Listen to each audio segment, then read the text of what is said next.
Shabbat Shalom à tous, bienvenue au nom de À l'école Yeshua. Eh bien, nous voici donc dans le mardi prophétique 23 sur en fait la paracha numéro 32. Ok, nous allons donc étudier comme on le voit en fait ici à l'écran, donc au deuxième mois. Donc la paracha 32, c'est donc en fait le quatrième Shabbat, 1, 2, 3, 4 Shabbat. Donc paracha en fait 32, c'est Béar sur la montagne. Et là, nous allons étudier effectivement donc la Brit Hadasha, Marc chapitre 3, versets 1 à 12. C'est ce qu'on appelle le mardi prophétique. Ce sont des enseignements en fait qui sont liés aux parachiotes, oui bien sûr, mais qui nous parlent justement de tout ce qui est à venir, bien évidemment, en termes de délivrance, en termes de prophétie, en termes d'action en fait à venir, afin de mieux comprendre la parole de Dieu et effectivement d'être encore plus attaché à l'Éternel, notre Dieu, notre Père, au travers de Christ Yeshua, car tout est accompli à la croix, afin que nous puissions être attachés à lui et faire les œuvres qu'il a préparées d'avance dans les temps qui viennent à la gloire de son salon. Remettons ces quelques instants à l'Éternel notre Dieu. Père très saint, nous te rendons grâce dans le précieux nom du choix. Merci Seigneur pour cet enseignement que tu vas nous donner aujourd'hui. Que ton nom soit béni, honoré toujours et partout. Nul n'est comme toi dans le ciel. Tu nous as rachetés par le sang précieux de ton Fils bien-aimé, afin que nous puissions être pleinement affranchis, totalement délivrés, pleinement sauvés à la gloire de ton Saint-Nom, et que tu fasses de nous un peuple pour te servir, te glorifier sur cette terre, être les témoins de ta vérité à la gloire de ton Saint-Nom. Merci, Père. Merci, Seigneur Yeshua. Merci, Esprit Saint. Merci, mon Dieu, mon Père, de tout ce que tu nous donnes. Oui, Seigneur, que ta parole, ta vérité, puisse être plantée dans chacun de nos cœurs, y trouver des racines profondes, oui, Seigneur, et grandir afin, comme toi tu le veux, de porter le fruit que toi tu veux, ou les fruits que toi tu veux, à la gloire de ton Saint-Nom, dans les temps qui viennent. Amen. Nous sommes donc là, donc le quatrième Shabbat. Allons voir en fait le passage, et vous allez voir que c'est extrêmement intéressant. Nous sommes donc dans Marc chapitre 3, versets 1 à 12. Je l'agrandis pour que vous puissiez bien voir le texte, avec aussi les quelques commentaires qui sont dans le texte et que vous puissiez le visualiser. Et si vous le voulez, vous pouvez aller voir les passages équivalents. Je ne vais pas voir aujourd'hui les passages équivalents, vous les avez en fait ici en tête de ce paragraphe, et effectivement les passages complémentaires, je n'ai pas le temps d'aller les voir, vous irez en fait les voir. On va s'intéresser plus spécifiquement aux mots et aux versets qui sont effectivement dans ce passage de chapitre 3 de Marcos, versets 1 à 12. Je vous rappelle que la traduction en fait compte ici de base, elle se trouve dans la version du Nouveau Testament que nous avons mis en place, traduite. C'est en fait, ça s'appelle la Torah accomplie, et vous avez le texte même, pratiquement qui est là. Donc ça, c'est très intéressant, en fait, ici. Pourquoi? Parce que nous avons beaucoup travaillé là-dessus pour revenir sur les racines hébraïques de la foi, et on comprend beaucoup, beaucoup de choses. Donc je vous encourage à l'acquérir. Vous pouvez en fait l'avoir sur le système, sur notre site www.alécoledeyeshua.com. Vous pouvez donc en fait le commander si vous le voulez. Ça, c'est une traduction de base. C'est la première en fait version en fait de la traduction. Bien sûr, cela va aussi en fait se développer et nous aurons d'autres versions aussi de manière à en fait ici donner de plus en plus d'informations sur effectivement le sens réel des mots et des versets. Sachant que Yeshua, quand il est venu, eh bien le Nouveau Testament n'existait pas, donc il a toujours en fait parlé, évangélisé sur la Torah, les prophètes et les psaumes. Ses disciples, en fait, aussi, ont toujours évangélisé sur la Torah, les prophètes et les psaumes. Ce que les nations appellent le Nouveau Testament n'est apparu que bien plus tard, oui, bien sûr. Mais toujours quand il est paru, en fait, évangile par évangile, épître par épître, c'était toujours sur la Torah, les prophètes et les psaumes. Aujourd'hui, 2000 ans après, le monde s'est écarté, bien évidemment, et le monde des croyants, oui, s'est largement écarté pour pouvoir créer en fait ses propres, en fait ici, conceptions ses propres religions qui s'écartent effectivement de la pensée hébraïque, de la pensée de Yeshua et de la pensée du Père. On va regarder dans cet exemple en fait ici. On va remarquer certaines choses extrêmement intéressantes. Verset 1. Yeshua entra de nouveau dans la synagogue. Donc je rappelle, nous sommes dans le chapitre 3 de Marc. Marcos. Yeshua entra de nouveau dans la synagogue. Il s'y trouvait un homme qui avait la main, qui avait été rendue sèche. Okay? Dans nos traductions, c'est simplement marqué qui avait la main sèche. Or, en fait, le verbe ici, c'est le verbe en fait xereno, xeraino. C'est un verset qui existe, c'est un mot qui existe 16 fois dans 16 versets. Il est conjugué en fait au parfait, à la forme, à la voix passive, ok, et en fin de compte au participe ici. Ça veut dire littéralement qui avait été rendu sèche. Et c'est mieux de dire comme cela, qui avait été rendu sèche. Pourquoi? Parce que là, on s'aperçoit qu'il y a quelque chose ou quelqu'un qui intervient et qui fait que la main, elle est devenue sèche, elle est devenue inutile. En fait, la main, c'est le symbole aussi de tout ce que nous pouvons faire pour Dieu, à la gloire de son saint nom. Et ici, la main de cet homme, elle a été rendue sèche, c'est-à-dire inutile. Elle ne peut pas faire de bonnes œuvres, elle est en fait spirituellement à côté de la plaque. Voilà donc un homme, en fait ici, qui est en fin de compte appelé par Dieu, oui, bien sûr, et effectivement, cet homme, sa main a été rendue sèche. Par qui, par quoi? Eh bien, on va le voir. C'est ça qui est très important. On ira voir ce mot-là, xéreno. Xéreno, en fin de compte, je vous le montre ici. Voilà. On le verra dans le détail, plus en détail. On aura l'occasion de le voir, ce verbe-là. Xéreino. Okay? 16 fois dans 16 versets. Ici conjugué au parfait passif participe. Ça veut dire rendre sèche, sécher, dessécher, ou encore de perdre sa vigueur, être paralysé, ne pas pouvoir faire les œuvres que l'Éternel Dieu nous demande. Okay? C'est donc extrêmement intéressant, car nous avons été appelés, mon frère, ma sœur, à quoi faire. Okay? Toute la Torah, en fait ici, Yeshua nous le dit, okay? Toute la Torah, le but de la Torah se résume en 2 commandements. Le premier, c'est d'aimer Dieu de tout son cœur, de toute son âme, de tout son être, de toute sa pensée. En fait, penser, c'est pas tout à fait penser, c'est dianoia, ça veut dire, c'est penser au sens de ta capacité à réfléchir. C'est donc très important. On verra ce verset tout à l'heure. Okay? Et également, en fait, ici, le deuxième commandement, c'est d'aimer en fait son prochain comme soi-même. De ces 2 commandements dépendent toute la Torah et les prophètes, nous dit Yeshua. Cela veut dire quelque part quand on est empêché de faire, on est paralysé, ou on est coincé, ou en fin de compte, eh bien, notre main n'est pas tout à fait efficace, elle est paralysée, ou elle est rendue sèche, en fait ici. Pourquoi? Par qui? Eh bien, en fait ici, quelque part, on peut supposer déjà que c'est par la puissance de l'ennemi, qui ne veut pas, en fait ici, que nous puissions faire les œuvres que l'Éternel Dieu a préparées d'avance. Mais pourquoi, en fin de compte, nous empêche-t-il? Eh bien, tout simplement parce que, justement, nous ne sommes pas, quelque part, dans l'obéissance et la soumission.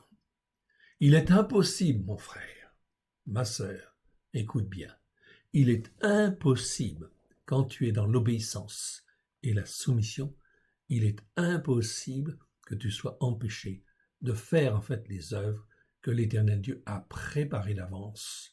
Si du moins il veut les faire au travers de toi, eh bien tu pourras les faire. Pourquoi? Parce que l'Éternel Dieu est tout-puissant. Et tout ce qui arrive sur la terre n'arrive simplement parce que l'Éternel l'autorise ou le permet. Donc ici, le fait d'avoir la main sèche ou d'avoir la main rendue sèche montre en fait un homme qui est handicapé ou qui ne peut pas faire l'œuvre que l'Éternel Dieu a fait, a voulu. Verset 2.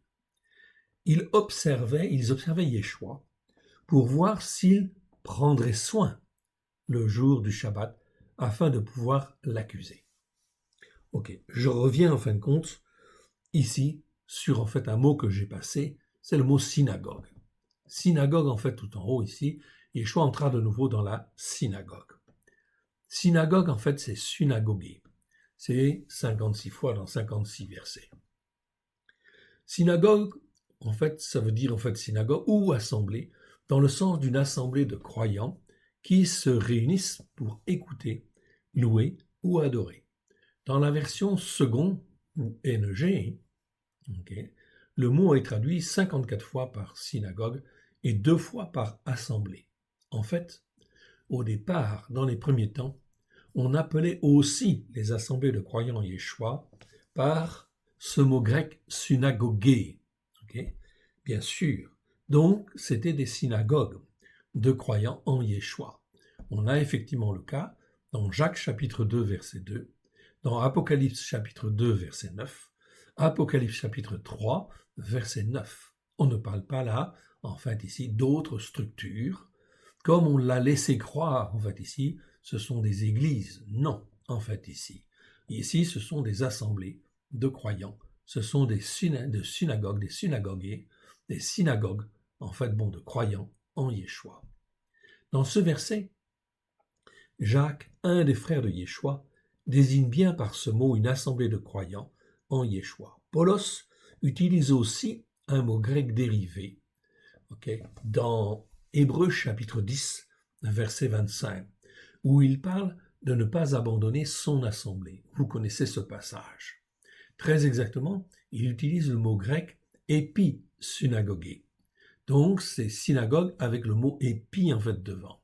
Donc, épi-synagogé, ce qui existe en fait 2 fois, et qui nous parle en fin de compte d'assemblée ou réunion, comme dans 2 Thessaloniciens de 1.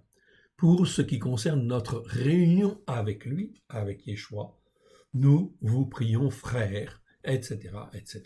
Okay? Donc, le mot synagogue, c'était en fait l'assemblée en fait d'hier. Et puis, synagogue, c'est la super assemblée, l'assemblée, la réunion en fin de compte avec Yeshua lui-même. Ce mot veut dire aussi une assemblée ou une réunion de croyants, bien évidemment, mais dans un sens plus général qui n'est pas limité à un établissement précis, ni à une dénomination particulière, mais bien à l'assemblée des croyants en Yeshua en général. Par contre, il existe un autre mot d'origine grecque pour parler des assemblées. Le premier étant d'origine juive, synagogue. Le deuxième, en fait, le mot, c'est ecclésia. Ecclésia, bien sûr, c'est un mot grec, et ça a donné ensuite, effectivement, assemblée. Ça a donné ensuite, en fait, le mot église. Mais le mot ecclésia, qu'est-ce que la signification du mot ecclésia?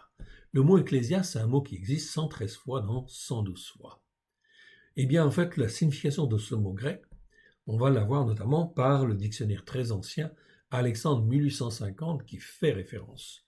C'est une assemblée, assemblée générale du peuple, lieu d'assemblée ou une place publique. Les ecclésiastiques, les moines catholiques, ont rajouté effectivement dans la définition du dictionnaire le mot église, assemblée de fidèles, église, temple chrétien.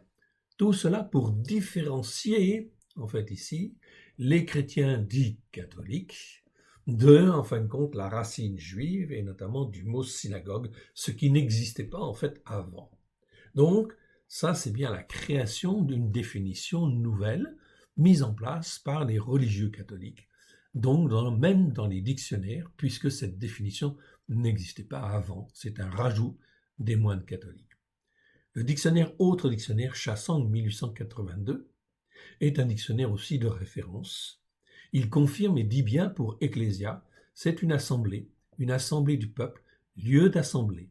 Et le terme rajouté par les moines catholiques, c'est le mot église. Donc le mot église n'existait pas au 1er siècle, ni au 2e siècle, ni au 3e siècle, ni au 4e siècle, ni au 14e siècle, ni au 15e siècle. Ça n'apparaît en fait ici que lorsque les moines catholiques, au 19e siècle, viennent le rajouter dans les dictionnaires.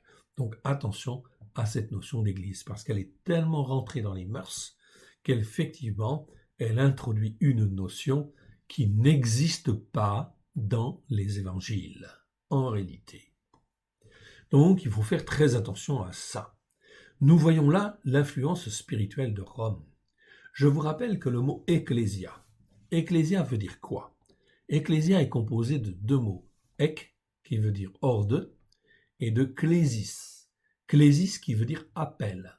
Okay? Donc en réalité, le mot ecclésia, au temps de Yeshua et des disciples, désigne tous ceux qui sont appelés à sortir de là où ils sont pour devenir un peuple pour Dieu, pour constituer une assemblée de croyants rachetés par Yeshua HaMashiach, celui qui est appelé le Christ, et qui vivent dans la foi d'Abraham, de Yitzhak et de Jacob, en accomplissement de la promesse faite par l'Éternel, justement, à ses patriarches.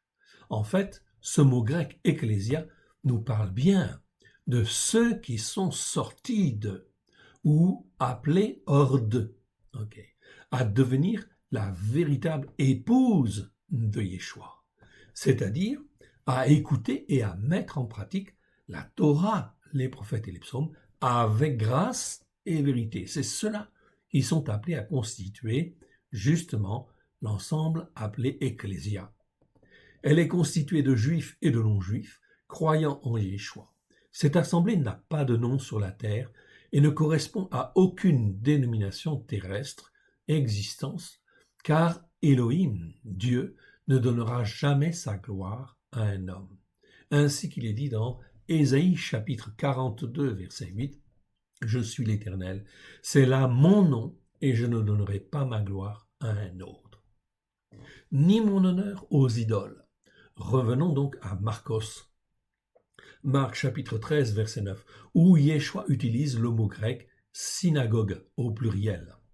Ici, Yeshua parle d'églises, d'assemblées de croyants qui n'enseignent plus la vérité selon la bonne nouvelle du Christ, mais qui se sont instituées en système religieux contre ceux qui veulent rester accrochés à la parole de Dieu, contre ceux qui veulent persévérer à écouter et à la mise en pratique de ses commandements. D'autres versets nous confirment cette dégradation spirituelle qui ira jusqu'à l'apostasie. Ici, c'est comme si Yeshua nous disait dans ce verset « Prenez garde, car vous serez battus par ceux qui, normalement, auraient dû être des frères et des sœurs. » Mais ainsi donc, cela veut dire que certaines églises, entre guillemets, se comporteront malheureusement comme les synagogues d'hier, pour s'élever contre la vérité de la bonne nouvelle du Christ hébreu, fondée sur la Torah, les prophètes et les psaumes. C'est déjà ce qui se passe aujourd'hui avec certaines d'entre elles, où l'on n'enseigne plus la repentance et où l'on ne dit plus que Yeshua est ressuscité.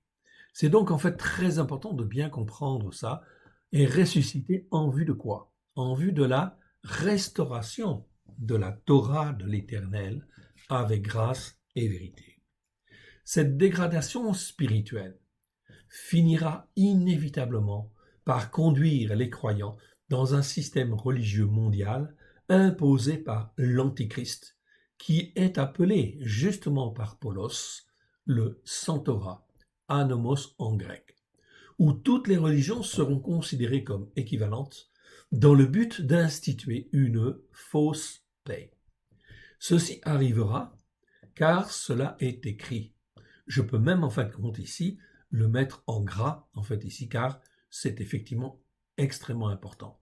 C'est écrit. On est dans un domaine prophétique ici où les choses sont écrites puisque c'est écrit, cela se réalisera.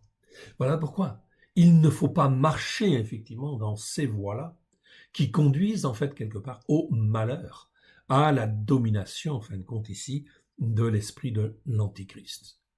Yeshua ne nous demande pas d'aller à l'encontre de cela.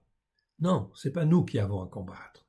C'est l'Éternel Dieu qui est en train de combattre contre cela, en levant à droite et à gauche des hommes et des femmes, en les rachetant par le sang de l'agneau, pour qu'ils comprennent qu'ils n'étaient pas sur la bonne voie, et qu'il convient de se repentir et de revenir parce que l'on ne porte pas le bon fruit que l'Éternel Dieu veut. Tout simplement parce qu'on est sur une mauvaise voie. Yeshua ne nous demande pas d'aller à l'encontre de cela, mais par contre, dans cette évolution désastreuse qui entraîne les hommes à la perdition, Yeshua nous dit de faire attention et de toujours témoigner de la vérité bien ancrée sur la Torah, les prophètes et les psaumes. Autrement dit, en fin de compte, ce qui est très important, c'est d'avoir un langage qui est identique ou le plus identique possible au message de Yeshua au premier siècle et au message des disciples dans les premiers siècles. C'est donc extrêmement important et fondamental. Voilà pourquoi il convient de se repentir. Nous tous, nous avons à nous repentir parce que nous nous sommes laissés entraîner par tout un certain nombre de choses qui ne visaient pas à donner le fruit que l'Éternel Dieu veut que nous donnions. C'est donc là extrêmement important, difficile en fait aussi à comprendre parfois, mais c'est très important de bien comprendre. On ne se moque pas de Dieu. Il faut être dans ses voies. Continuons ici. Ceci dans le but de glorifier le Père et le Fils, d'une part, mais aussi pour sauver tous ceux qui voudront se repentir d'avoir suivi pendant un certain temps une voie qui mène au malheur et à revenir à Christ, qui lui est sur la montagne de Sion. Il n'est pas sur la montagne catholique, il n'est pas sur la montagne protestante, il n'est sur aucune des montagnes évangéliques, non, bien sûr. Yeshua est sur la montagne de Sion, sur la montagne spirituelle de l'Éternel Dieu, qui nous invite, au travers de Christ Yeshua, par la puissance de l'Esprit Saint, à nous sanctifier, à nous purifier, afin que nous puissions être sur cette montagne avec le Père et le Fils. Voilà pourquoi il va y avoir beaucoup de tremblements de terre, beaucoup en fin de compte de secousses et des fléaux en fait importants, évidemment, qui vont se répandre sur le monde entier. L'épée, la famine, la peste. Ce n'est que le début que nous voyons là, en fait ici. Mais toutes ces choses vont venir avec les bêtes féroces, c'est-à-dire les hommes de malheur, qui amènent le malheur ou qui attirent les hommes vers le malheur. Ces 4 fléaux, Dieu nous dit dans Ézéchiel qu'ils sont là dans le but que les hommes et les femmes se repentent. Pourquoi? Parce qu'ils ne font pas les œuvres que Dieu veut. Parce qu'ils ont la main sèche ou la main qui a été rendue sèche, c'est-à-dire qui ne produit pas, en fait ici, de bons fruits. C'est donc de cette notion de sécheresse ici qui est importante, sécheresse spirituelle. On va le voir. Ok. Donc, nous sommes invités à aller sur la montagne de Sion. Le contexte spirituel des temps à venir va très fortement, bien sûr, se dégrader, car l'amour du plus grand nombre va disparaître. Yeshua nous avertit bien dans ce verset de Marc chapitre 19, verset 9, Marc chapitre 13, verset 9, que cela est fait pour rendre témoignage devant eux de la vérité qui est en Yeshua. Voilà pourquoi nous avons un rôle extrêmement important, en fait, et de bien comprendre ce que l'Éternel Dieu veut dans les temps prophétiques où, en fait, ici, nous entrons, dans lesquels nous rentrons. Donc, Yeshua entra de nouveau dans la synagogue. Il s'y trouvait un homme qui avait la main qui avait été rendue sèche. Donc, c'est le mot xéraïno, le verbe xéraïno. Il observait Yeshua pour voir s'il en prendrait soin le jour du Shabbat afin de pouvoir l'accuser.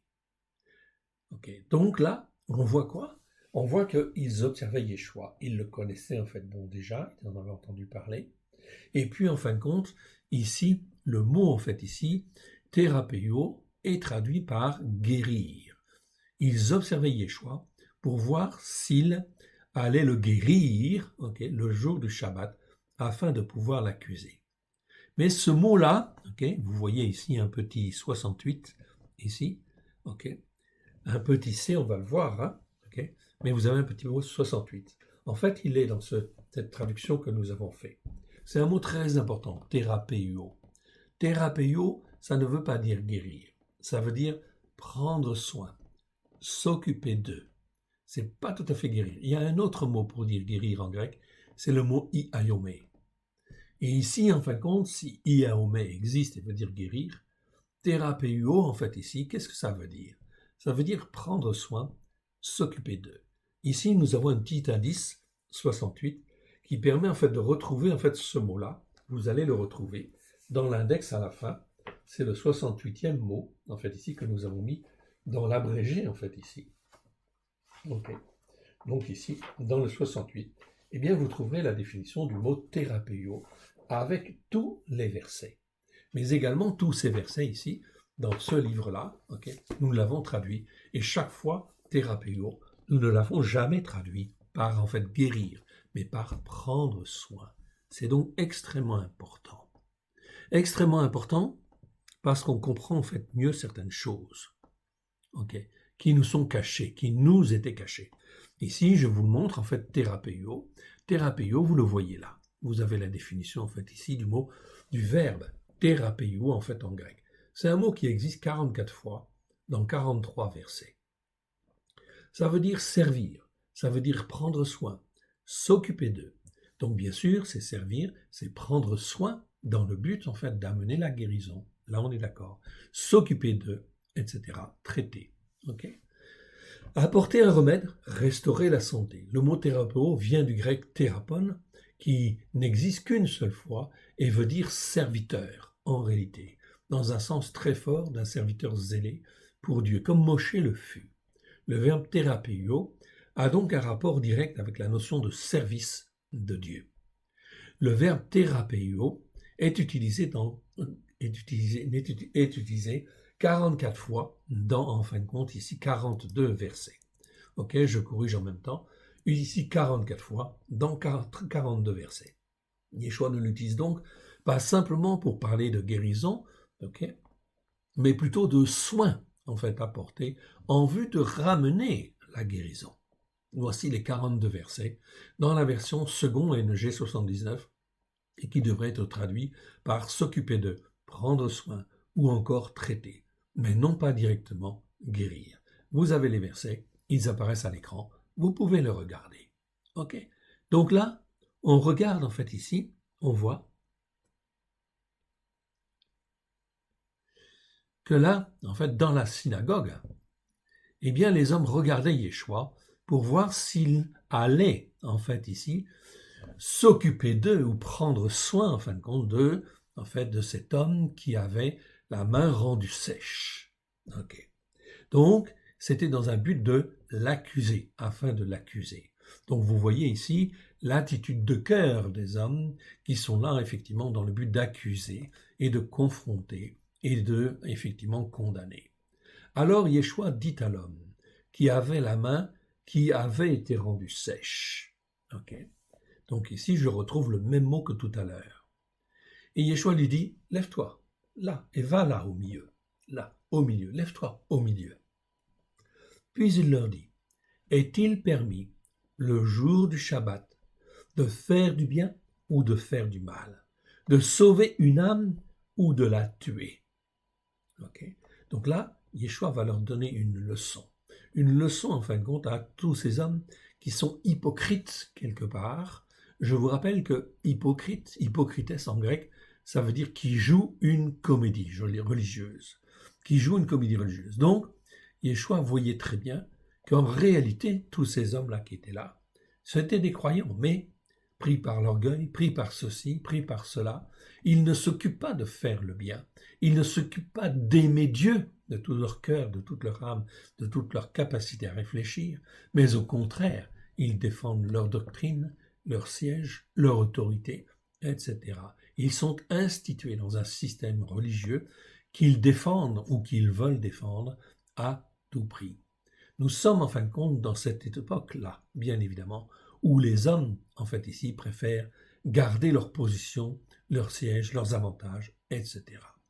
Donc, Yeshua dit à cet homme qui a la main rendue sèche, qui a été rendue sèche, donc cet homme-là, c'est un croyant, il est dans l'impossibilité, effectivement, de faire le bien, parce que, en fait, sa main a été rendue sèche, incapable de faire en fait le bien, les œuvres que l'Éternel Dieu veut. Verset 4. Puis il leur dit, est-il permis le jour du Shabbat de faire du bien ou de faire du mal, de sauver une âme ou de la tuer? Yeshua en fait ici parle d'une âme, de sauver une âme, pas sauver une vie, sauver en fait une âme. Ok. Donc voilà un homme dont la main est rendue sèche, et en fait Yeshua parle de son âme. Mais cet homme, en réalité, il a été appelé par Dieu. Sa main a été rendue sèche. C'est un passif, donc il y a quelque chose qui l'emprisonne et qui empêche de faire la volonté de Dieu, les œuvres que Dieu veut, afin que cette âme puisse être sauvée. De sauver une âme et de la tuer. Mais ils gardèrent le silence, ils ne savaient pas quoi dire. Oui, bien sûr, ou que dire. Alors, promenant ses regards sur eux, avec colère. Ici, ce n'est même pas indignation. Dans nos traductions, nous avons souvent indignation. Non, c'est le mot orgué. Orgué, c'est, comment dire, ce qui nous pousse en fait à, comment dire, une réaction violente, forte, etc. C'est l'expression, en fin de compte, ici, quelque part, de la colère. Oui, bien sûr. Donc, avec colère, okay, et en même temps, affligé, donc Yeshua était affligé de quoi? De l'endurcissement de leur cœur. Ah, ici, porosis, le mot grec porosis, c'est un mot qui n'est pas très courant. Il n'existe que 3 fois.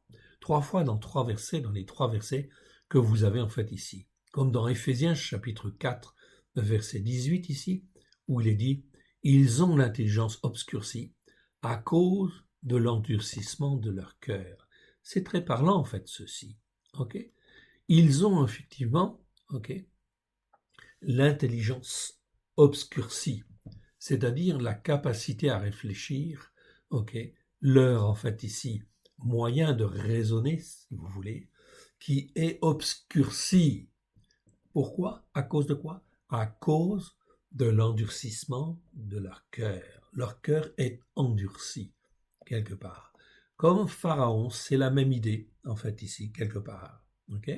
Eh bien, parce qu'ils ont le cœur endurci, ils ont en fait une compréhension, une intelligence qui est déformée, tout simplement, à cause de l'endurcissement de leur cœur. Voilà pourquoi, bien souvent, mon frère, ma sœur, nous ne faisons pas les œuvres que l'Éternel Dieu demande, parce que, en fait, notre intelligence est obscurcie. Obscurcie par quoi? Eh bien, de la même manière qu'ici, en fait, obscurcie par l'endurcissement de notre cœur. Oui, bien sûr, parce que on nous a pas enseigné correctement comme il fallait. Et effectivement, c'est donc extrêmement important de s'attacher à Dieu en premier, en fait, effectivement, et en fin de compte, de faire sa volonté. Qui est quoi? Qui il le dit bien, en fait, ici, c'est d'aimer les autres comme soi-même. Donc ici, d'aimer Dieu de tout son cœur, de toute son âme, de tout son être, c'est fondamental et important, car sans cela, on ne peut rien faire. Notre intelligence va être obscurcie, notre cœur va être endurci, et en fait, on ne produira vraiment rien de bon, pas de bons fruits, et notre main sera comme sèche, en fait ici, ou rendue sèche, elle ne produira rien de bon, rien de bien, en fait ici devant l'Éternel. Pour en fait donner quelque chose de bien devant l'Éternel, il faut être, c'est une nécessité, attaché à l'Éternel Dieu, de tout son cœur, de toute son âme, de toute sa capacité à réfléchir. Je vous donnerai le verset tout à l'heure. Et le cœur, il dit à l'homme, étends ta main. Et en fait, cet homme, il obéit. Il étendit et sa main fut, c'est pas marqué guéri, non. C'est apokatistemi. Apokatistemi, en grec, ça veut dire restaurer à l'état initial. C'est-à-dire ce qui l'empêchait, en fait, ici, de travailler normalement, de produire les bonnes œuvres, tout cela, en fait, ici, était anéanti. Il fut restauré ou purifié, si vous voulez. La main fut restaurée à l'état initial. comme Yeshua le veut, parce que Yeshua, ce que Yeshua veut, c'est bien sûr comme il a payé le prix pour nous racheter. Il veut que chacun de nous, nous puissions en fait faire les œuvres que l'Éternel Dieu a préparées d'avance. Voilà pourquoi Yeshua est bien évidemment d'accord, effectivement, pour essayer de nous restaurer dans l'état initial, afin que nous puissions être libérés et que nous puissions faire les œuvres que l'Éternel Dieu nous demande.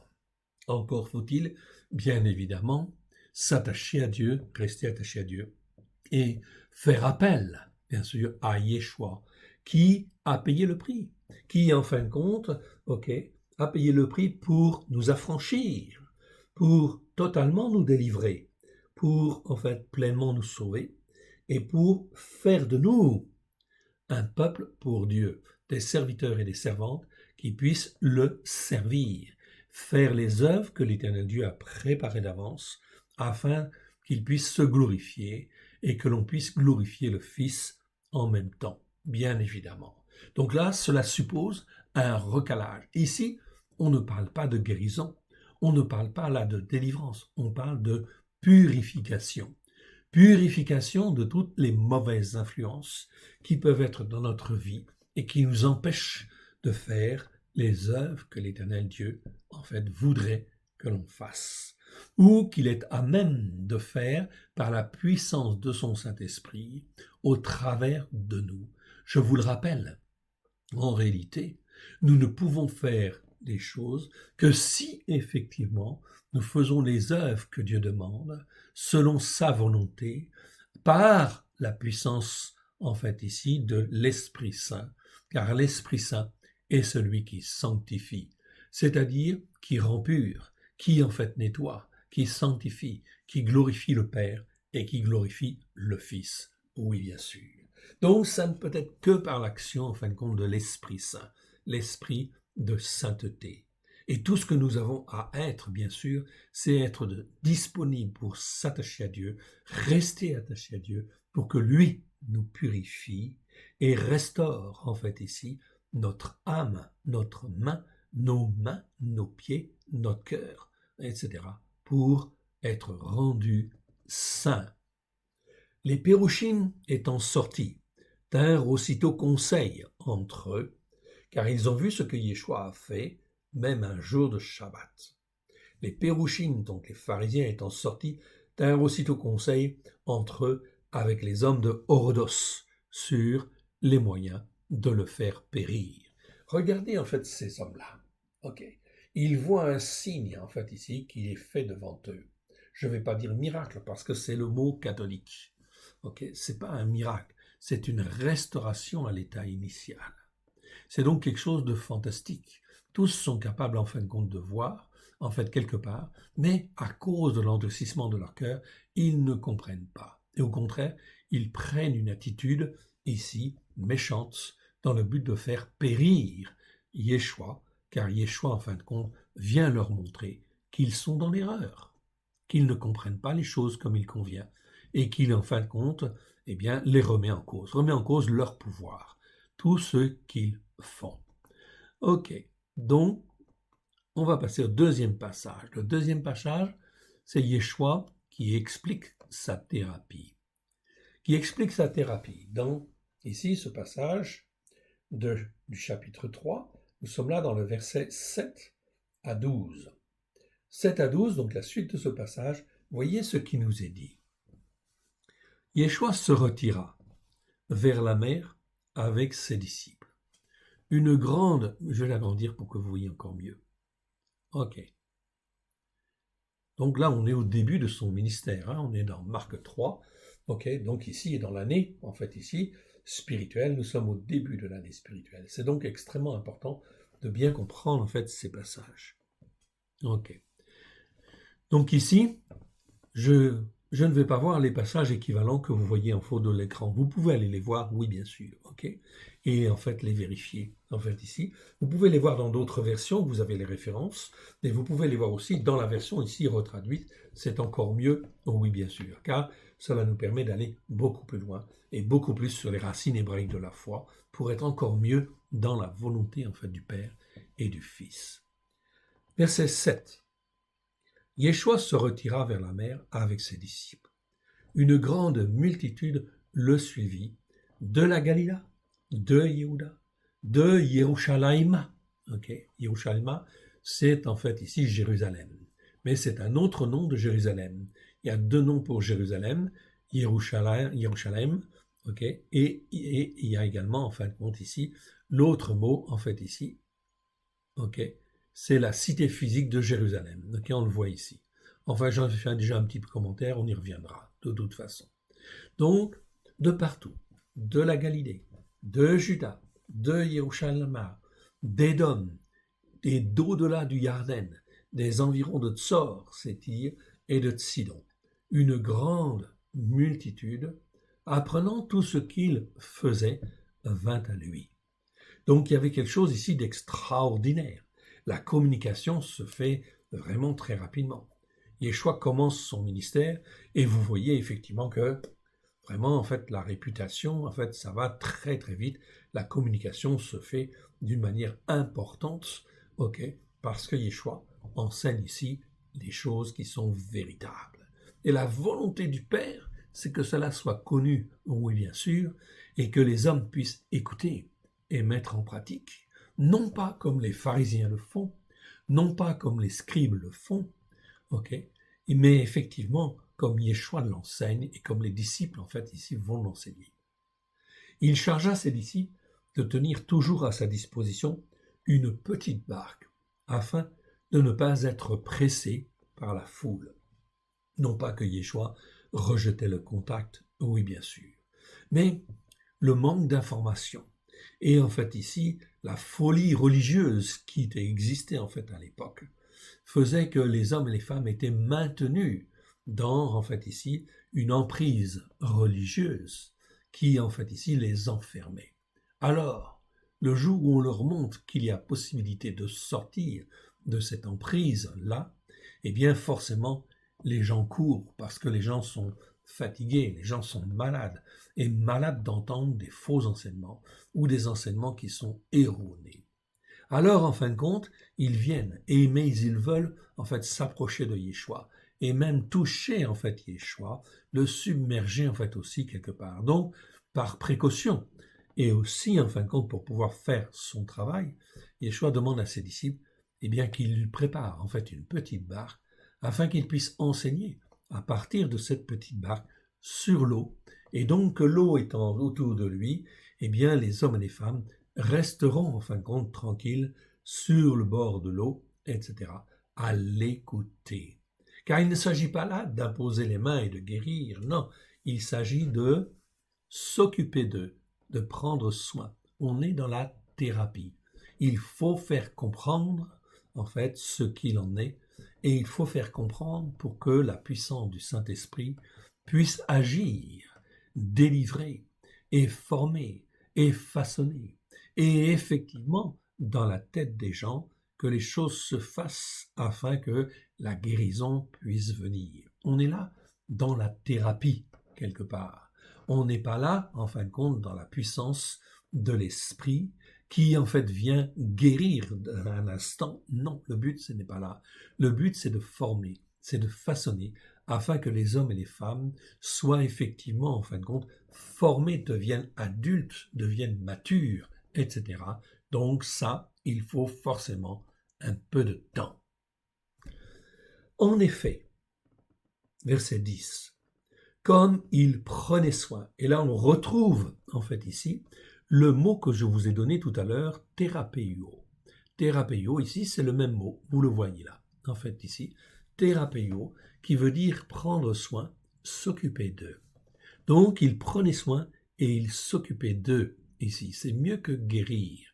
Le mot guérir, en fait, est une traduction mauvaise, maladroite, en fait, on va dire. Il prenait soin de beaucoup, beaucoup, beaucoup de gens. Tous ceux qui avaient été, ou tous ceux qui étaient, dans nos traductions, c'est marqué malade, maladie, en fait ici, qui avaient des maladies. En fait ici, c'est pas ça le mot. Le mot en fait ici, c'est tous ceux qui avaient été frappés. Le mot utilisé, littéralement, c'est ça. Okay? C'est pour bien expliquer, en fait, ici, que les hommes et les femmes passent, à cause de leur désobéissance, à cause, effectivement, de leur insoumission, eh bien, il y a des conséquences, en fait, à cela. Et effectivement, ils ont été frappés de ceci, frappés de cela, etc. Okay? Mais c'est pas malade. Je vous montre le mot, parce qu'il est très important. On aura l'occasion de le voir.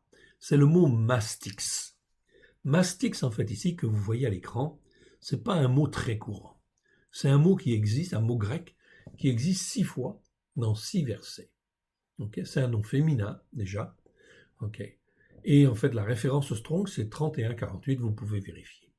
Si on va voir, en fin de compte, dans les vieux dictionnaires, je préfère, en fait, toujours aller voir dans les vieux dictionnaires pour avoir, en fait, le sens premier, en fait, ici, de ces mots grecs. Alexandre 1850, qui est une référence. Vous pouvez tous l'avoir si vous le voulez, le télécharger à partir effectivement de Internet. Il est gratuit, donc vous pouvez le télécharger. Qu'est-ce que ça veut dire mastix? Mastix, ça veut dire fouet. Lanière ou courroie qui sert pour fouetter. Au figuré, c'est châtiment, c'est punition, c'est calamité, fléau, tel que, bien sûr, maladie, etc. Mais c'est toujours dans le sens d'un châtiment, d'une punition, d'une calamité, d'un fléau, de quelque chose qui nous arrive parce qu'on n'est pas dans le bon sens, on n'est pas dans la soumission, et on n'est pas dans l'obéissance, en fait, à Dieu. Okay. Dieu ne veut pas nous maintenir, en fait, dans ces choses-là et dans ces conséquences. Si cela se traduit par une maladie, ça arrive, ok. Mais est-ce que Dieu veut nous maintenir là-dedans? Non. Mais cela arrive pour différentes raisons. Ça peut être parce qu'on n'a pas obéi, pas soumis, mais ça peut être aussi dû à des malédictions qui viennent soit de nous-mêmes, okay, soit de nos parents, bien sûr, de nos pères et mères. Okay, les malédictions peuvent venir jusqu'à la 3e, 4e génération. Mais encore, dans certains cas, en fait, ici, c'est vraiment très grave, les, malédictions peuvent être encore plus importantes, en fait, ici, aller jusqu'à la 10e génération, voire, pour certaines, encore plus, oui, bien sûr. Donc, en fonction, effectivement, de ça, il convient, bien sûr, d'étudier, il convient de prier, il convient de lire, d'étudier la parole de Dieu. Car c'est la parole de Dieu qui va nous donner la réponse, qui va donner les réponses et qui va nous apprendre pardon, ce qui est mal devant Dieu et ce qui est bien. C'est donc extrêmement important d'étudier régulièrement et d'avoir du discernement, oui bien sûr, de ne pas avoir un cœur endurci, mais d'apprendre en fin de compte à aller de l'avant pour se soigner, pour en fin de compte grandir dans le Seigneur. La Bible online dit, c'est un fouet. Mastix, ça veut dire un fouet, un fléau pour battre. Okay. Mal, calamité envoyée par Dieu pour discipliner ou punir. Donc ici, on voit bien qu'il s'agit en fin de compte, quelque part, d'une correction que l'Éternel Dieu, je vais utiliser un mot en fait ici, plus acceptable, si je puis dire, pour presque tout le monde, okay, c'est une correction. Et la correction, eh bien, je dois effectivement l'assumer.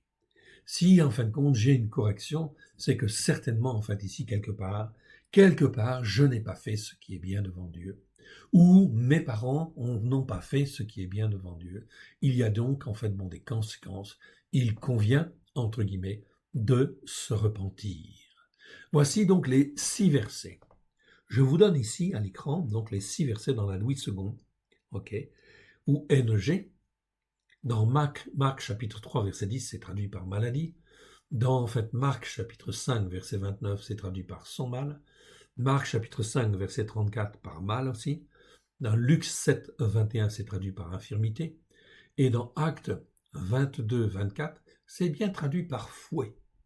Et dans Actes 11, 36, le mot est bien traduit par fouet aussi.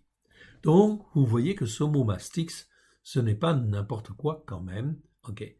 Il y a bien en fait ici une notion en fait ici de sanction, de châtiment. En effet, comme il prenait soin de beaucoup de gens, tous ceux qui avaient été frappés ou corriger, en fait, ici, eh bien, effectivement, donc, le Seigneur, ici, veut les retirer de la situation dans laquelle il est. Il ne s'agit donc pas là de guérison, il s'agit de comprendre dans le cœur et de comprendre dans la tête, ok, les erreurs que l'on a pu commettre, de s'en repentir, oui, bien sûr, et d'avoir la volonté de s'améliorer, oui, bien sûr, et de ne plus faire ce qui est mal devant Dieu. Donc beaucoup de gens, tous ceux qui avaient été frappés, se jetaient sur lui pour le toucher. Okay. Donc voilà pourquoi, en fait, il avait besoin d'être sur une barque, de prendre un petit peu de distance, oui bien sûr. Verset 11, mon frère, ma sœur, regarde ce qui se passe en fait ici. On ne te parle pas de maladies qui s'en vont ou qui sont perturbées. Ici, on te dit, les esprits impurs, quand ils le voyaient, se prosternaient devant lui et s'écriaient, tu es le fils de Ha-Elohim. Ha-Elohim, je vous le rappelle, c'est Elohim, mais avec l'article hébreu devant, H-A, qui veut dire le seul Dieu unique et vrai. C'est donc extrêmement important. Tu es le fils de Ha-Elohim. Même les démons savent qui est Yeshua. Et ils tremblent devant lui. Ils tremblent devant lui, voilà pourquoi. Quand les hommes s'approchent en fin de compte de Yeshua, avec sincérité en fait de cœur, et qu'ils veulent apprendre à obéir et à se soumettre, les démons, les esprits impurs, eh bien ils ont peur et ils s'en vont en fait ici. Ils s'en vont parce que la présence de Yeshua est pour eux insupportable en fait quelque part.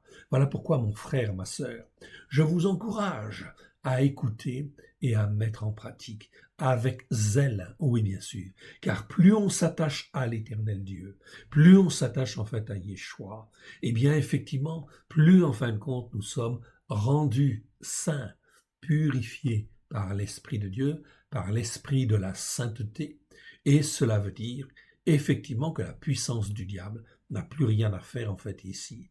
Elle est obligée de se tenir à distance. Ça ne veut pas dire qu'on n'aura pas des rechutes, oui bien sûr, hein, mais c'est pas grave, il faut se relever, demander pardon à ce moment-là, se laver, se purifier, se nettoyer et effectivement apprendre à s'attacher à Dieu et à rester attaché.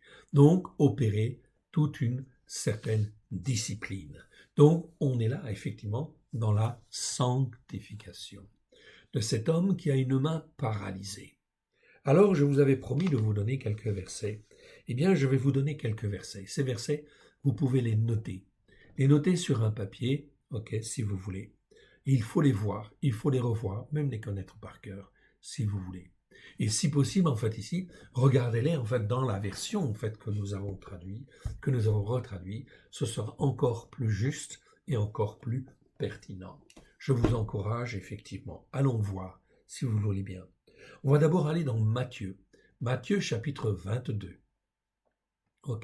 Matthieu 22, versets 36 à 40. Donc 22, versets 36 à 40. Allons-y. Matthieu. Alors, 26 à 40. Pardon, 36 à 40. Yeshua résume. On va prendre à partir même du 34. Les Pérouchim, ayant appris, donc je rappelle, Matthieu chapitre 22, versets 34 à 40. On va partir à partir du 34.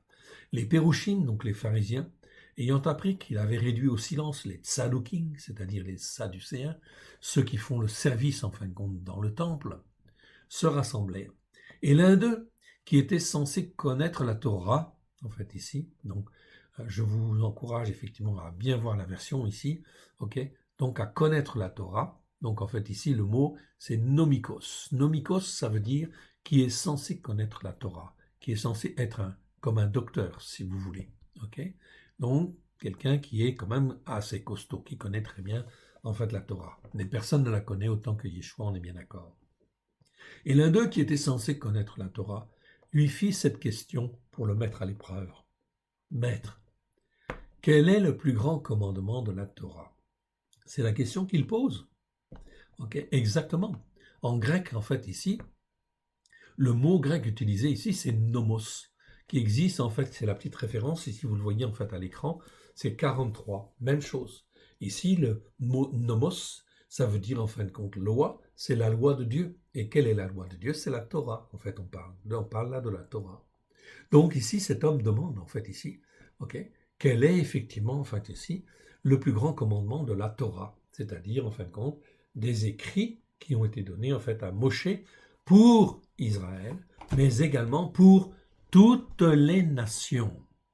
C'est donc extrêmement important, cette Torah, elle est très importante, c'est pour ça que c'est très important de connaître ce mot-là. C'est pour ça que nous, dans la traduction que nous avons fait là, eh bien effectivement, nous avons remis les pendules à l'heure, et en fait ici, le mot nomos est toujours traduit par le mot Torah, évidemment, pour que ça cale bien avec la Torah, les prophètes et les psaumes, à la gloire de l'Éternel, afin que les hommes et les femmes ne se laissent plus entraîner par des fausses doctrines, des faux enseignements, qui enfin vont à leur amener, en fait ici, d'avoir la main sèche, ou en réalité, eh bien d'être malade, vraiment malade, ou d'être en fait sous l'influence de mauvais esprits. Verset 37. Ok. Donc verset 36. Maître, quel est le plus grand commandement de la Torah? Yeshua lui répondit. Donc Yeshua y répond d'une manière très claire, très nette.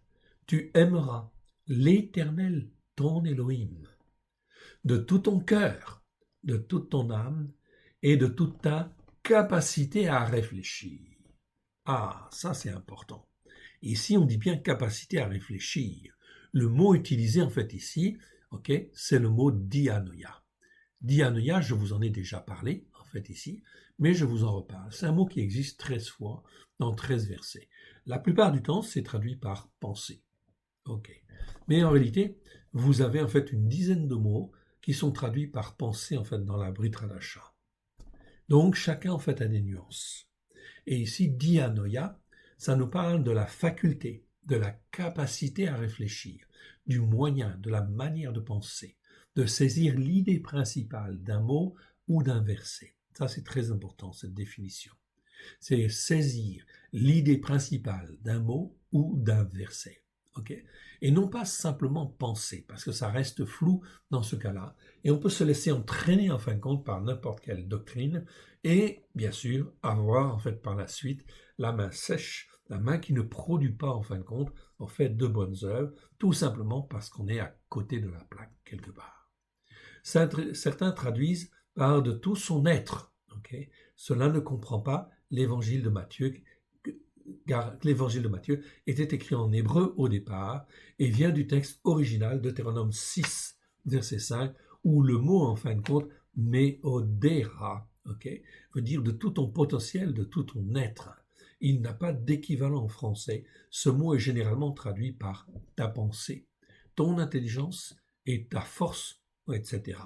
Mais quand on le traduit par de toute sa capacité à réfléchir, cela veut bien dire que le croyant a le devoir de chercher de tout son être, de tout son potentiel, et donc de toute sa capacité à réfléchir. C'est donc en fait extrêmement important de bien comprendre ça. Le mot dianoia, qui existe 13 fois dans 13 versets, eh bien ça nous parle de la capacité à réfléchir. De la même manière, capacité à réfléchir, vous voyez entre parenthèses, il y a un petit en fait indice ici, en fait 17. Même chose, vous le retrouverez. Le mot dianoia ici, qui existe en 13 versets, eh bien en fin de compte, est toujours en fin de compte traduit par capacité à réfléchir. Et quand on consulte en fait ces versets, ces 13 versets, on s'aperçoit que l'homme a une responsabilité, bien évidemment, c'est en fait d'essayer de comprendre ce qu'il en est. À partir du moment où l'homme essaye, ou la femme essaye de bien comprendre, de saisir l'idée principale d'un mot ou d'un verset, vous pouvez être assuré que l'Esprit de Dieu est là pour lui montrer et lui montrer la vérité et recaler en fait les choses dans le but, effectivement, que l'Éternel Dieu puisse faire au travers de chacun de nous les œuvres qu'il a prévues d'avance au travers de Christ Yeshua. Donc, ce passage-là est donc très important, en fait, ici. Yeshua lui dit, tu aimeras l'Éternel ton Dieu ok, ton Elohim, de tout ton cœur, de toute ton âme et de toute ta capacité à réfléchir. C'est là même le premier et le plus grand, en fait, commandement. Ok, et on va donner, en fait, le second. Et voici le second qui lui est semblable. Tu aimeras ton prochain comme toi-même. Donc le but, en fait, de Dieu, c'est qu'au travers de chacun de nous, eh bien, Dieu puisse agir au travers de Christ Yeshua et la puissance de l'Esprit de Dieu, afin de pouvoir aimer les autres comme, en fin de compte, Dieu nous a aimés. Verset 40, Yeshua dit, « De ces deux commandements dépendent toute la Torah et les prophètes. » Mon frère, ma sœur, c'est écrit dans Matthieu, chapitre 22, verset 40. De ces deux commandements dépendent toute la Torah et les prophètes. Cela veut dire que rien n'a été aboli dans la Torah, les prophètes et les psaumes. Voilà pourquoi la plus grande désobéissance de l'Église, quelque part, c'est de changer les fêtes de l'Éternel et effectivement d'instituer le dimanche à la place du Shabbat. Cela a l'air peut-être de rien, mais en réalité, ça veut dire qu'on change les fondements de Dieu et on instruit en fait ici, on institue une autre montagne spirituelle qui n'est pas la montagne de Tzion. La montagne de Tzion, elle est basée sur la Torah, les prophètes et les psaumes, à la lumière de Yeshua. On va aller maintenant, en fait, dans 1 Corinthiens, chapitre 7, verset 19. 1 Corinthiens, chapitre 7. Alors, 1 Corinthiens, chapitre 7, allons-y.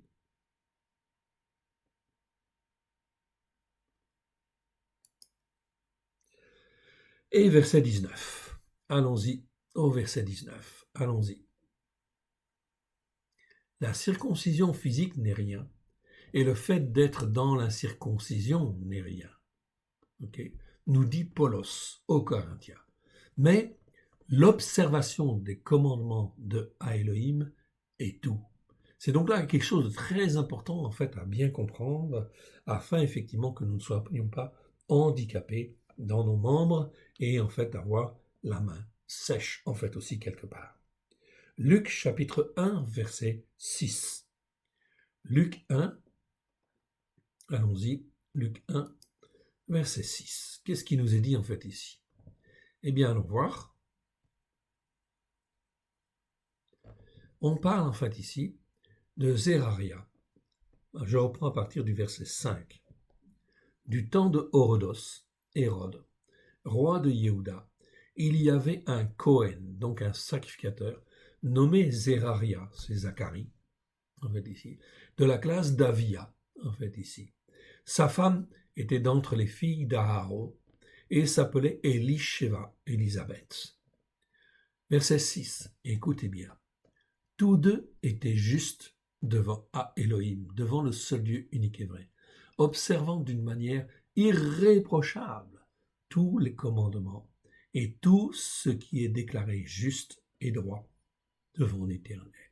Voilà donc ici un modèle, des modèles.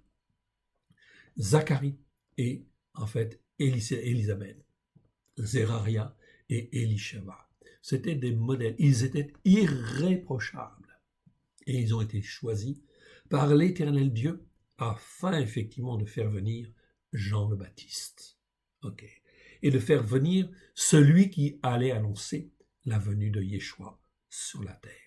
Bien évidemment, et d'une manière en fait aussi certaine, nous pouvons en fait en conclure aussi que, en fin de compte, ici Myriam, Marie, était irréprochable, bien sûr, devant l'Éternel, ainsi que Yosef, oui, bien sûr, ils étaient irréprochables.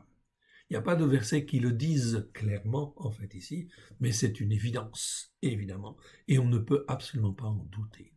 Donc, ils étaient irréprochables en ce qui concerne la Torah, les prophètes et les psaumes.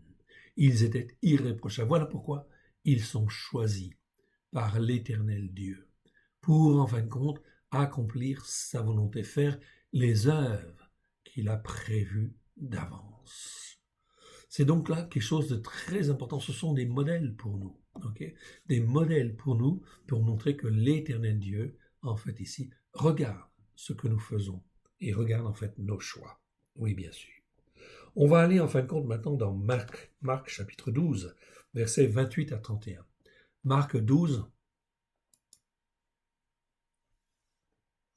donc 28 à 31. Ok, allons-y. Donc 12, 28 à 31. Ok, 12, 28 à 31. Alors, faut pas que j'aille trop vite. 28 à 31, ok, donc on y arrive, 28 à 31. Voilà, on est là. Voilà. Ok, le paragraphe s'intitule Bonne conscience et implication personnelle en vue d'être agréable à Elohim. Verset 28. Un des sophrim qui les avait entendus discuter, sachant que Yeshua avait bien répondu aux Tsadoukim, ok, c'est les Sadducéens, s'approcha et lui demanda quel est le premier de tous les commandements. Donc nous sommes là dans Marcos. Yeshua lui répondit, voici le premier de tous les commandements. Écoute Israël. L'Éternel, notre Elohim, l'Éternel est un. Ok, un, c'est être un dans l'unité. Oui, bien sûr.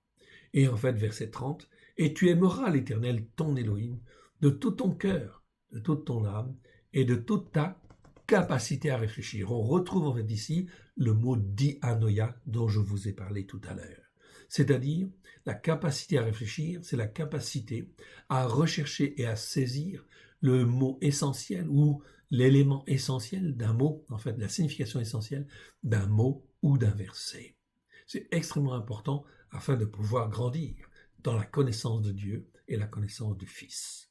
Donc, capacité à réfléchir et de toute sa force, c'est là le premier commandement, en fait, ici. Et on continue. Et voici le second, celui-là même, ok, qui lui est semblable. Donc, qui lui est semblable, c'est-à-dire qui est dépendant, qui est en fait ici la même chose, car on ne peut pas aimer les autres si on n'aime pas Dieu, en fait, en premier. Oui, bien sûr. Donc, verset en fait 31, entre parenthèses, c'est marqué TR, donc c'est le texte reçu. Donc, toutes nos Bibles en français sont pratiquement traduites sur le texte grec du 19e siècle. Donc, ce n'est pas le texte reçu, le TR. Le texte reçu est un texte grec du XVIIe siècle qui est un peu plus complet, en fait, ici. Et il manque certains mots, en fait, qui, parfois, sont vraiment très, très importants. Notamment le mot, en fait, en gras ici, qui lui est semblable.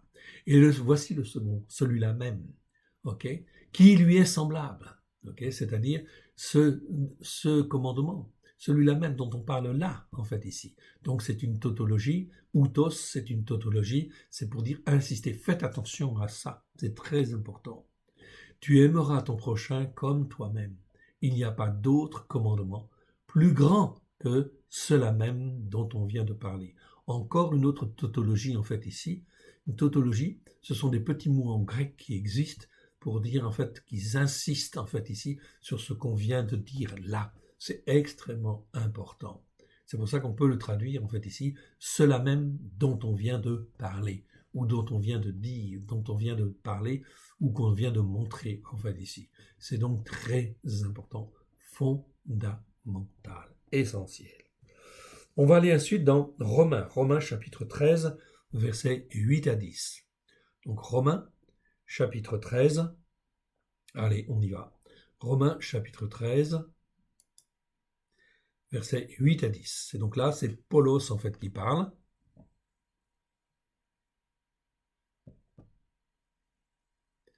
Et voilà le passage. Paulos parle donc aux Romains. Qu'est-ce qu'il dit? Ne devez rien à personne si ce n'est de vous aimer les uns les autres, car celui qui aime les autres accomplit la Torah. En effet, les commandements, la Torah, donc ici c'est très clair, hein? En effet, les commandements, tu ne commettras point d'adultère, tu ne commettras point de meurtre, tu ne déroberas point, tu ne feras point de faux témoignages. Là encore, c'est un texte reçu, il est en gras. Ces mots-là n'existent pas dans les versions courantes françaises, ce sont des mots qui ont été supprimés. Pour faciliter les traductions, soi-disant. Tu ne convoiteras point, et ce qu'il peut encore y avoir se résume dans cette parole, tu aimeras ton prochain comme toi-même. Donc ici, Paulos explique pourquoi Yeshua dit cela. Verset 10, l'amour ne fait point de mal au prochain. L'amour est donc la plénitude Il ne dit pas l'accomplissement ici. Il dit en fait la plénitude de la Torah. C'est donc en fait très important de bien comprendre ça. La plénitude de la Torah. Okay? On pourrait dire l'accomplissement de la Torah, c'est vrai aussi. Okay? Mais ici, on parle bien de la plénitude de la Torah. Bien sûr. Galates chapitre 5, versets 13 à 15. Galates. Allons-y. Galates. C'est par là. En fait, ici, juste par là. Galates 5.13 à 14. Ok. Allons-y, en fin de compte. Donc, 13 à 14. Alors, on y va. Eh bien, voilà. Ok. Frères. Donc, Galates. Donc, ça veut dire que Paulos, ici, parle en fait aux Galates. Et qu'est-ce qu'il dit? Frères, vous avez été appelés à la liberté. Seulement, ne faites pas de cette liberté un prétexte de vivre selon la chair, mais par amour, soyez esclaves les uns des autres. Verset 14. Car toute la Torah est accomplie, ici c'est pléro, accomplie dans une seule parole, dans celle-ci, tu aimeras ton prochain comme toi-même. Mais si vous vous mordez et vous dévorez les uns les autres, prenez garde que vous ne soyez détruits les uns par les autres. C'est donc bien des avertissements en fait ici. Donc pour rentrer dans cette plénitude ou dans cet accomplissement, je n'ai pas 36 solutions. Est-ce que je peux le faire en tant qu'homme? Non, c'est impossible. La seule manière de le faire, c'est de demander pardon à Dieu, de se repentir car on n'est pas dans cette plénitude et on n'est pas dans cet accomplissement. Donc on a besoin de se repentir, demander pardon en fait à Dieu. Et que l'on veut maintenant en fait accomplir sa volonté et faire les œuvres que lui a préparées d'avance afin de se glorifier, lui le seul vrai Dieu et celui qui l'a envoyé. Amen. Jacques, on continue avec Jacques chapitre 2 versets 8 à 13. Jacques, allons-y pour Jacques chapitre 2, 8 à 13. Allons-y.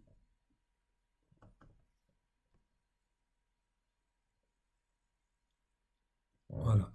8 à 13. Donc, Jacques chapitre 2, versets 8 à 13, nous dit quoi? Si vous accomplissez parfaitement, la Torah du roi.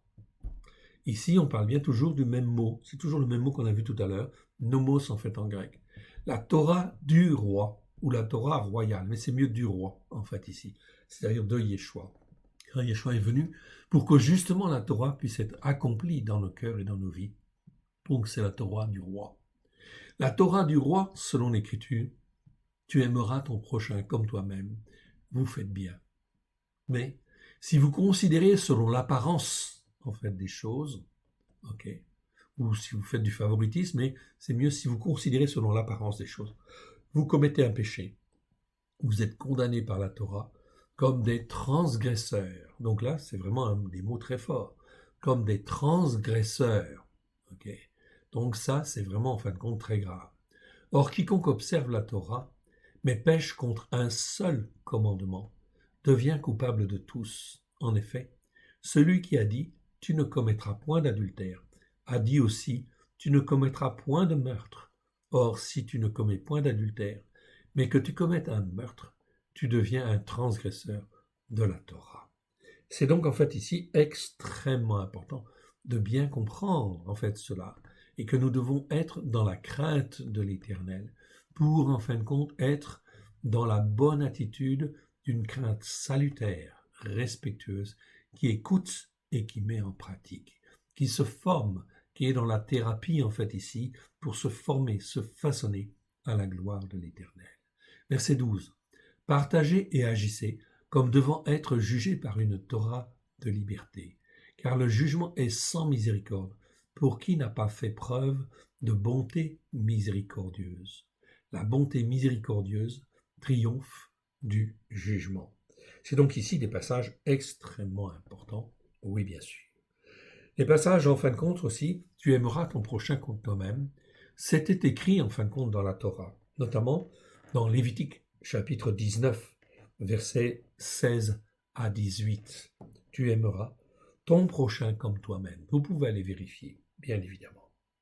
On va terminer en fin de compte par la recommandation de Yeshua dans Matthieu chapitre 5, versets 43 à 48.